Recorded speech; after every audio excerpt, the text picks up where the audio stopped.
Today we're diving into one of my favorite spaces to transform the bedroom. Your bedroom is so much more than just a place to sleep. It's really the sanctuary for rest, rejuvenation, and deep healing. So it's important to do it right. Welcome to Feng Shui Living, the podcast designed for busy women who want to de-stress, live with intention, and create a home that truly supports their well-being. Each week, I'll bring you practical tips, insightful ideas, and simple strategies to enhance both your home and your life. Let's get started. Welcome back to Feng Shui Living. I'm your host, Lisa Morton. Today, we're talking about tips for better bedroom feng shui. I've been there. I think I recently in an episode shared about a story where I was struggling with sleep.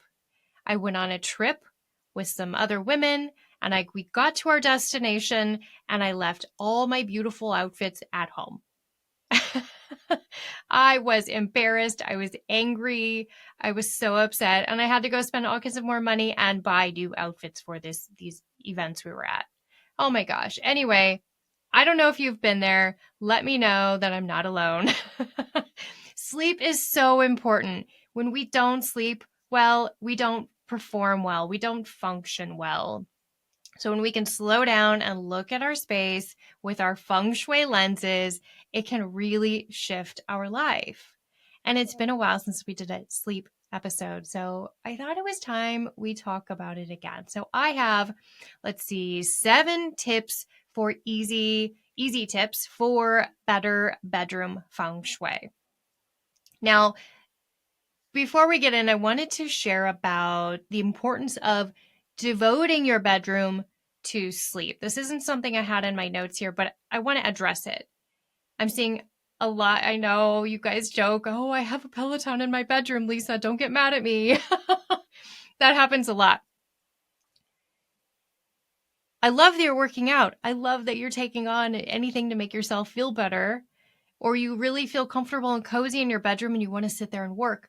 But it's important to be mindful that your bedroom is for sleep, maybe a little romance, but it's not for those high active activities or activities where you have to focus and you have to think like your work.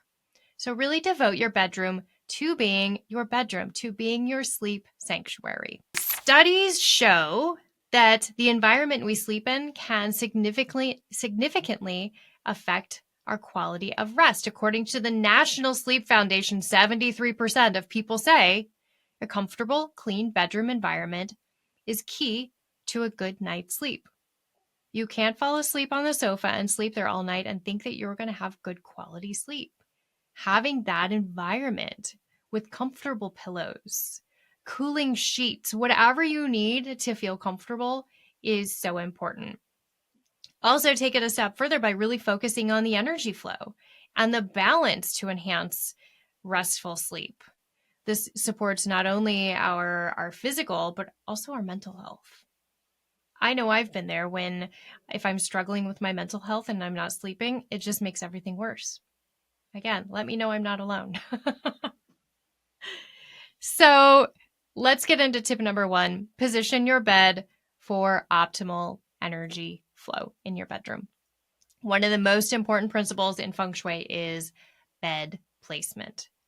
Bed placement can kind of make or break your sleep patterns.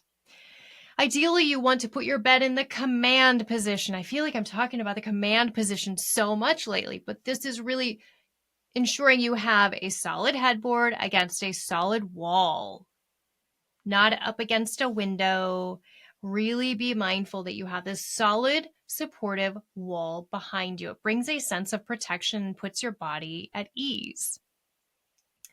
Also, you want to be able to see the door off to one side, but also not have it directly opposite your feet. This really having this arrangement provides a sense of security and can also just help reduce stress. So make sure you can see the door. If you can see a bathroom door, make sure you can't see in the toilet, number 1. I recently worked with someone who you could see a direct line into the toilet, so we ended up closing the door. I also, just because I have a door off to my side where I'm sleeping, close the door about 90% of the way so I can sneak in quietly if I need to use the restroom at night, but it's mostly closed so there's not that energy flow coming towards my body. So make sure you position your bed, look at what's around, look at where the windows are, where, do you need blackout shades, blackout blinds? Would that help you sleep better? So look around your space once you get your bed set up. I've literally laid on clients' beds before just so I can get the full experience, full view of what they're experiencing when they're in bed. Tip number 2 is clear the clutter. I mean, of course, you're probably expecting this one. Clutter not only disrupts the physical space, but also creates energetic noise in a space where we're trying to sleep. There's a study from UCLA's Center on Everyday Lives and Families that found that clutter, especially in the bedroom, is linked to increased stress levels. Start by clearing those surfaces, organizing your drawers, and removing any items stored under the bed. So start with those surfaces, the top of the dresser, anything that might collect.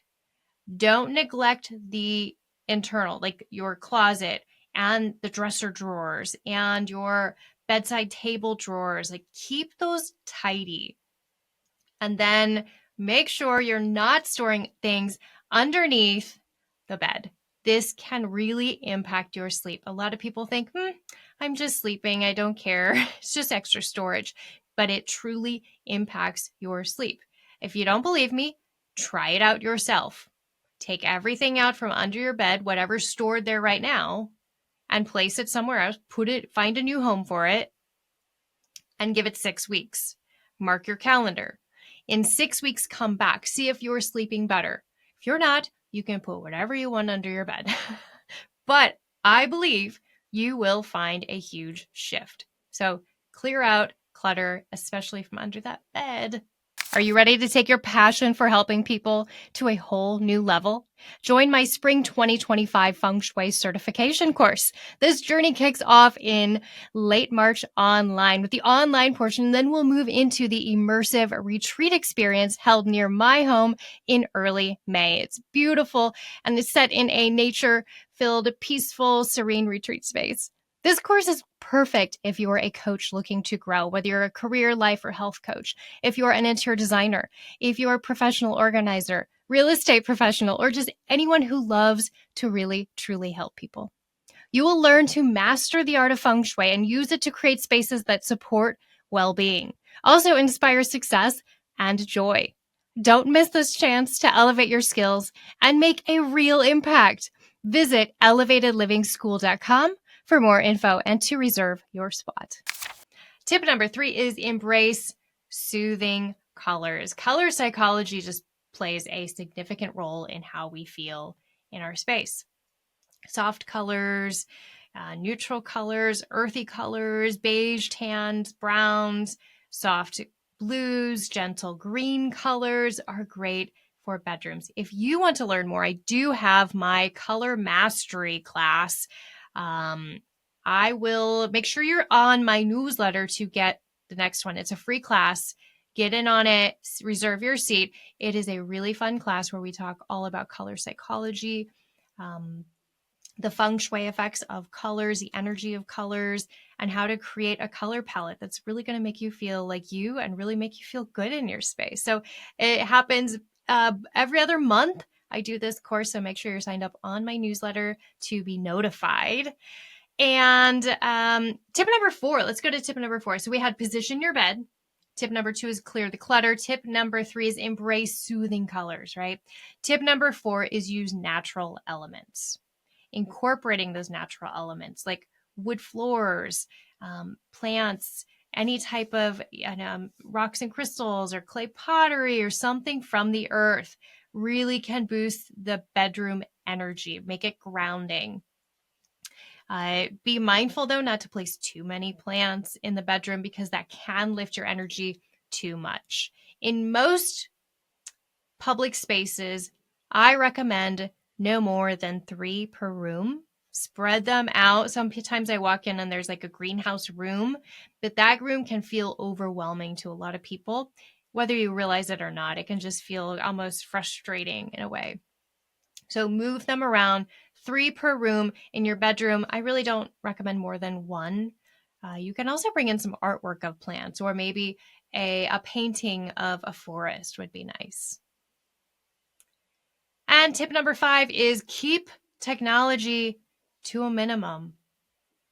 Now, I know I love to go to a hotel and climb in bed and turn on the TV because it's something I don't do at home. And it's special. It's once in a while. It's not something I do all the time. You know, our devices, our phones, our TVs, they emit blue light, which can really interfere with our circadian rhythms, and also it messes with the melatonin production. So it's just our bodies get out of sync with too much of that blue light. So let's see, I think I had a study, was published in the Journal of Clinical Sleep Medicine, found that screen time before bed can lead to poor sleep quality. In Feng Shui, technology in the bedroom really creates more of a yang type, an active energy. So we really want our bedroom to be more yin, which is quiet, still. So we really don't want these electronic items in our bedroom. Not to mention all the EMFs and all the overwhelming effects of too many electronics in the bedroom. I recommend no more. Don't place anything electronic any closer than 3 feet from your body. Your cell phone, I always recommend placing your cell phone in the next room, or just outside the room, or in the bathroom. That's what I recommend a lot of clients do. Place it on the counter in the bathroom. Turn the ringer up if you're concerned about receiving a call. You'll hear it. Place that phone further away from your body, though, while you're sleeping. I know a lot of people say, well, I'm just sleeping. Who cares? But it's important. We're really, we're spending a third of our lives sleeping. It's important that we utilize that time to rejuvenate our bodies. Also, you might want to try digital detox before bed. I love this. Put the phone down. Select a time and then stick to that time where you put the phone down. You stop checking it. You stop checking emails. You stop scrolling by this time. Remove the phones, put the tablets away, and have this kind of detox time before you go to bed. Tip number 6 is enhance your sleep sanctuary with soft textiles.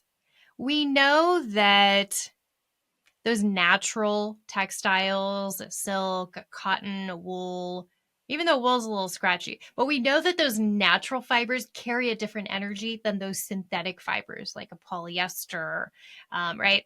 It's a completely different feeling. And once you can connect to that, you will easily notice if you're surrounded by a lot of man-made materials or a lot of natural fibers.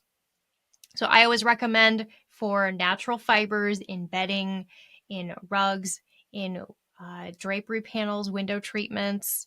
These materials not only feel amazing, but promote healthy energy flow through your body. And tip number 7, pay attention to lighting. Natural light is really great for during the day. We want to allow the natural light in. But sometimes our body needs a little more support. I know I need extra support at night. I have to close the blinds. In a hotel, it has to be black or I can't really sleep. So think about this in the evenings. Make sure you have window treatments that support this, whether it's room darkening or fully blackout blinds. Maybe you just want to start turning down the lights earlier, from full bright lights to turning off the overhead lights and simply lighting a candle and a few lamps. This can really help create a serene, a cozy, a relaxing atmosphere before you go to sleep.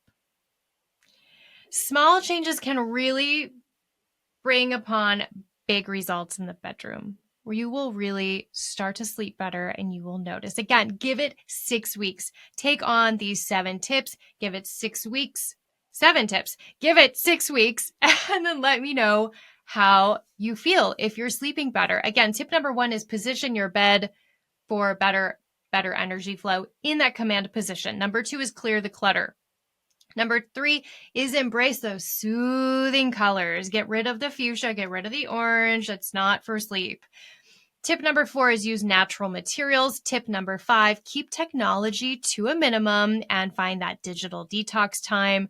Tip 6, enhance your sleep sanctuary with those soft, luxurious textiles. And then tip 7 is pay attention to lighting. I hope these tips inspire you to just make adjustments that will support deeper sleep and a more balanced energy. Thank you so much, friends, for joining me today. If you have any tips you love, let me know. Share in the comments. And if you know anyone struggling with sleep, be sure to share this episode with them. Also, don't forget to like and give us the 5 stars and all the good stuff. Again, it supports not only me, but my entire team. I will see you at our next episode. Sleep well.